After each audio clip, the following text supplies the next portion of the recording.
If you're familiar with the sartorius, it's going to flex the lower leg at the knee joint. So imagine her bending her knee, and then it will turn the lower leg in or rotate the lower leg in because it's on this medial side. In this environment, that's what those muscles do. And in this environment, the knee only allows for 2 planes of motion. But when the foot's on the ground and there's nothing supporting the arch or blocking the foot or arch from pronating, then when the foot's on the ground, the sartorius and other muscles, but the sartorius is responsible for supination of the foot. So when the foot's on the ground, because of the 3 planes of motion that the rear foot allows for, the knee also moves in 3 planes. When the foot's on the ground, it's actually going to rotate the lower leg out from the top down, which then drives the foot into supination, but only when the foot can pronate prior to supination. And so that's an important thing that's often missed when we think about custom orthotics, inserts that you can get in the store, whatever it is that's blocking that arch. It could be a shoe.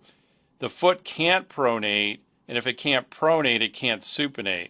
And that's also a strength thing. The more this muscle can lengthen, along with other muscles, the more power or energy you're going to have to pull the foot into supination when the foot's on the ground.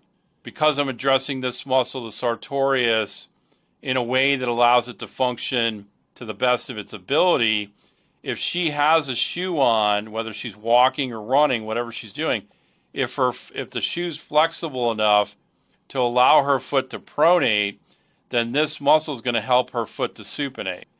So the key is, can you differentiate a tight muscle from an underperforming muscle? And most people can't do that.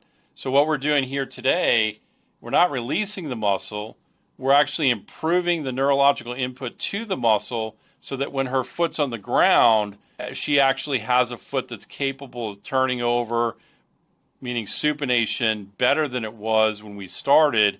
And then, of course, we would just add to that because it's not one muscle that allows for that.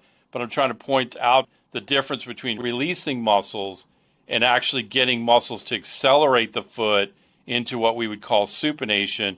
But again, first you have to be able to pronate, and then, of course, supination, create that arch to where you can get a good propulsion off the ground, whether you're walking or running.